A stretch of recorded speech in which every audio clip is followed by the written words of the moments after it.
Hello mga baby ko! So for today's video, tuturuan tayo magbilang ni ate mo brainless ng bigas. So yan na nga, maganda ng tray at bilangin ng bigas. Diba? Bilangin ng bigas, siguraduhin tama ang pagbilang. Okay? So sa pagbilang na yan, isa-isahin, gumamit ng tsane ng iyong nanay, okay na pambunot niya ng buhok sa kilikili. So yan na guys, minibilang na ni ate mo brainless. So bago ka pa nakakain ang mga kasama mo, okay, tulog na sila. Ayan. Dapat ang pagbilang ay tama. Dapat pantay-pantay. Okay, kung sumasakit ang ulo niyo mga baby koy, pare-pareho tayo ng nararamdaman. Kung kung sa iisip niyo na maraming katangahan itong si ate mo brainless, pareho din po tayo ng sinasabi sa kanya.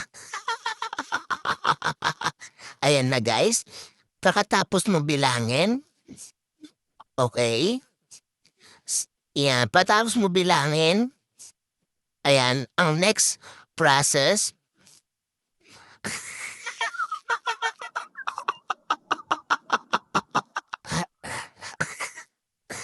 halika dito mo ate brainless, isang sampal. So, ganyan naman ang susunod na pagbilang niya. Ulitin ang pagbilang kung tama, ha?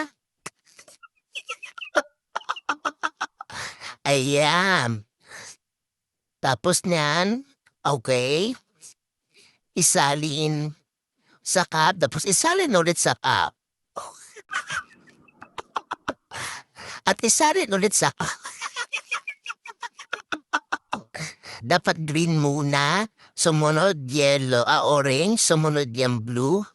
Tapos, maliit na green. At pinalaking apple green, binalik yung maliit na green. Ayan, gumamit na.